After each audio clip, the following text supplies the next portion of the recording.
হেক্সামিশনের শুরুতেই জয়ের মুখ না দেখলেও সূচনা ম্যাচটিতে অনন্য এক ইতিহাসের সাক্ষী হয়েছে ব্রাজিল। ভিনিসিয়াস জুনিয়র মরক্কোর বিপক্ষে 1-1 গোলে দলকে শুধু সমতাই ফেরাননি, গড়েছেন ব্যক্তিগত এক অনন্য কীর্তিও।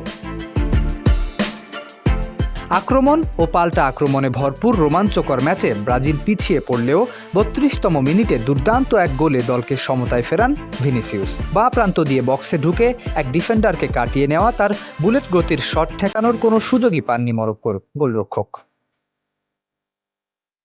এই ম্যাচটি ভিনিসিয়াস জুনিয়রের জন্য ছিল আশীর্বাদ স্বরূপ। ব্রাজিলের এই হলুদ জার্সিতে এটি ছিল তার 50তম আন্তর্জাতিক ম্যাচ, যেখানে এই 50টি ম্যাচ পূরণ করতে ব্রাজিল ফুটবলের অন্যতম কিংবদন্তি পেলের সময় লেগেছিল 1 দশক, আর রোমারিওর লেগেছিল 7 বছর। ভিনিসিয়াস সেটি করেছেন মাত্র 6 বছর 9 মাসে।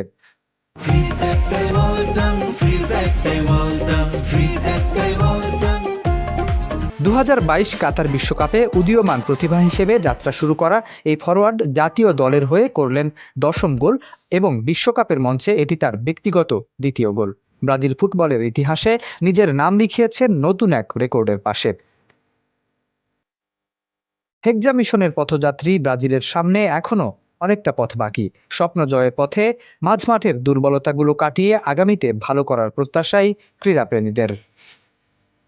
শরীফ উদ্দিন, ইত্তেফাক নিউজ।